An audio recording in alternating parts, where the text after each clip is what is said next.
Why Poland has more UNESCO sites than most people realize? Actually, I figured that out the last time I reacted to TikToks about Poland. I didn't know that Poland has so many UNESCO sites.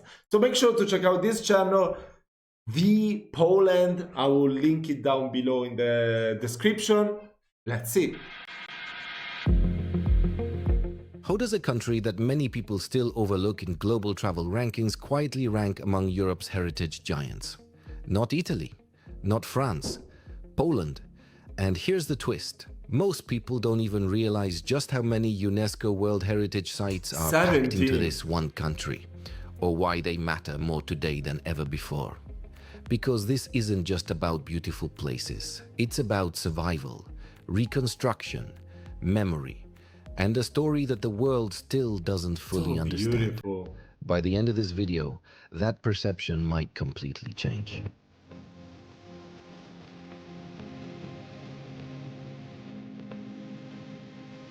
Let's start with a simple question. If someone had to guess which countries dominate UNESCO World Heritage, I think it's Italy, if I'm not mistaken, right? Italy and France is right behind. listings, what would come to mind? Italy, China, Spain. Poland rarely makes that list in casual conversation. But here's the reality. Poland has over 15 UNESCO World Heritage Sites, and that number puts it ahead of many countries that receive far more attention. So why does it feel invisible? Part of the answer lies in perception. Poland isn't always marketed as a must-see global destination. It doesn't rely on the same tourism narratives as Western Europe. And yet, when looking closer, something surprising appears. The diversity, not just... I have a question, actually. You know, since I've started this YouTube channel about 2 years ago, I keep getting recommended in my YouTube feed so many videos of people traveling to Poland and vlogging about the country, you know. I'm really curious, did you feel like your country is getting more and more tourists because of YouTube? Really wonder that. I think so. Because, wow, it seems like everyone is traveling to Poland nowadays. Castles, not just old towns, entire ecosystems, industrial wonders, sites that changed world history, and some of the most emotionally powerful places on Earth. But to understand why Poland's UNESCO presence is so unique, something deeper needs to be explored. Because this isn't just about how many sites exist, it's about what they represent.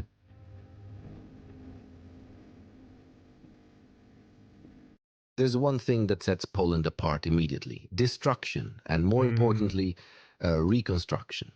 During World War II, cities across Poland were devastated. Entire cultural centers were reduced to rubble. In Warsaw, over 80% of the city was destroyed. Now here's where the story becomes extraordinary.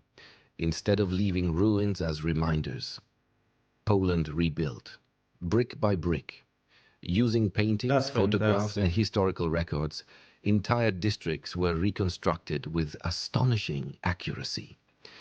And this leads to one of the most unique recognitions in UNESCO history: Warsaw's Old Town. Not because it survived, but because it was rebuilt so faithfully that it became a global symbol of cultural resilience. Pause for a second and think about that. A reconstructed city recognized as World Heritage. That almost never happens. And it raises a deeper question. What does authentic really mean? Is it original material, or is it the preservation of identity? This idea of rebuilding not just structures, but meaning, runs through many of Poland's UNESCO sites, and it's one of the reasons they resonate far beyond architecture. Back in 1978, when UNESCO created its very first World Heritage List, something significant happened. Poland was there from the beginning. Krakow's historic center became one of the first sites ever recognized. That alone says a lot, because it means Poland wasn't just included. It was foundational to the entire concept of global heritage preservation. But why Krakow? because it Wait, I have a question. Is Poland really expensive in the summer? Like if I travel to Krakow or Warsaw? I think I'm more prone to travel to Krakow than Warsaw, to be honest. Why? But yeah. So yeah, let me know in the comment section. Does it get that much more expensive? Because this summer I totally plan to go there. represents continuity.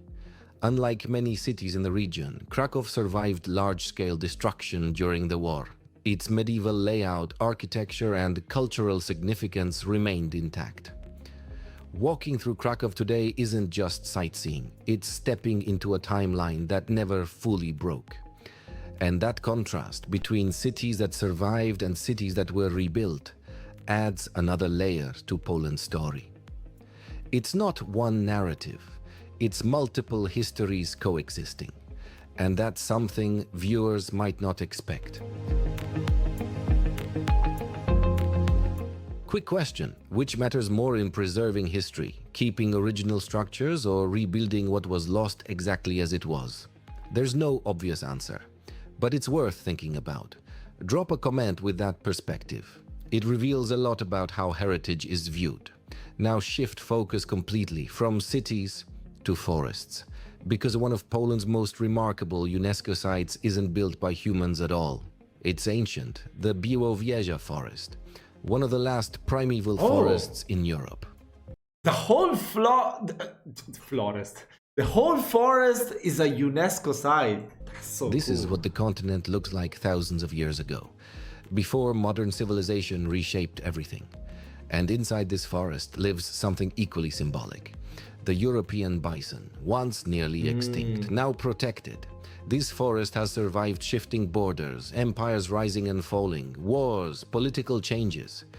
And yet, when you put it like that, yes. There's something powerful about that. In a country where so much had to be rebuilt, this is a reminder of what never disappeared.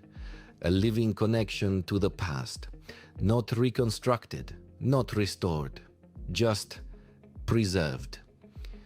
And that contrast matters, because it shows two different ways history survives, through protection or through rebuilding. Now imagine descending underground, hundreds of meters below the surface, into Bro, I really want to visit that cave. That's the salt mine, no? a place carved entirely out of salt, the Wieliczka salt mine. At first it sounds industrial, functional, but inside it becomes something else entirely. Chambers, chapels, sculptures, all carved by miners over centuries. This wasn't designed as art, it became art through human effort, repetition, and time. And that's what makes it fascinating. Because it represents a different kind of heritage.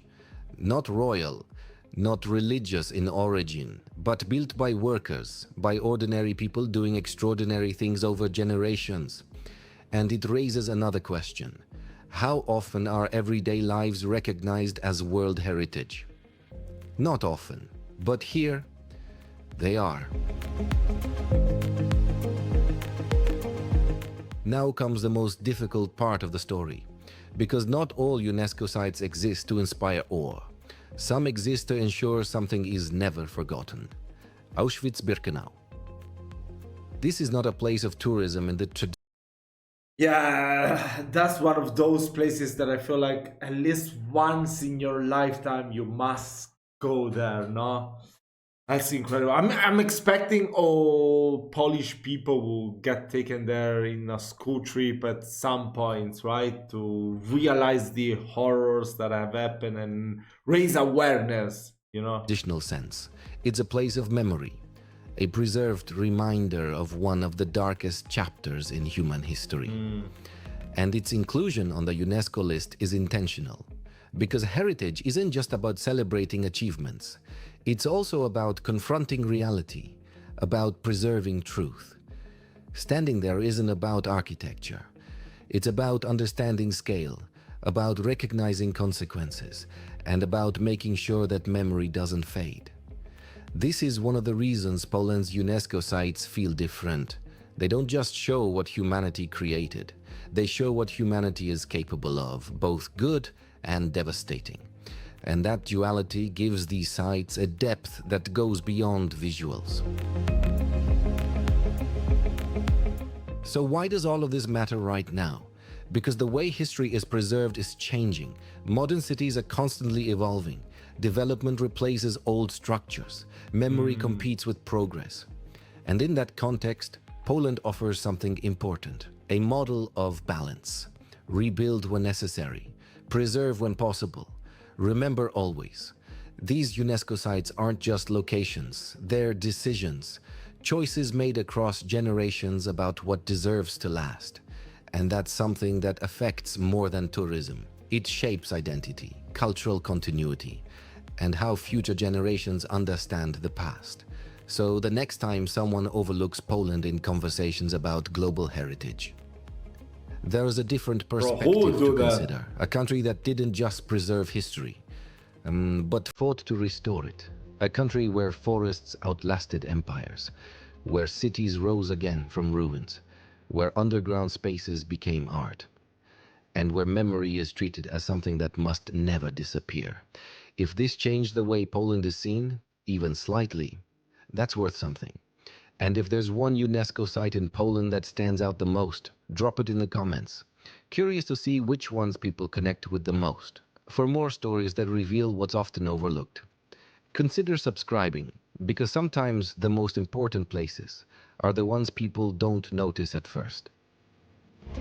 That was a really beautiful video.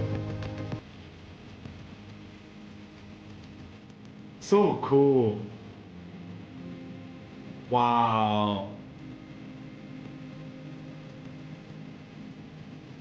Yeah, let me know whether you want me to check out some other videos on UNESCO sites in Poland. And wow, I was amazed by this video. I'm not even gonna lie. That was fantastic. I wasn't aware that there was so many UNESCO sites in Poland. I mean, I still haven't traveled to the country.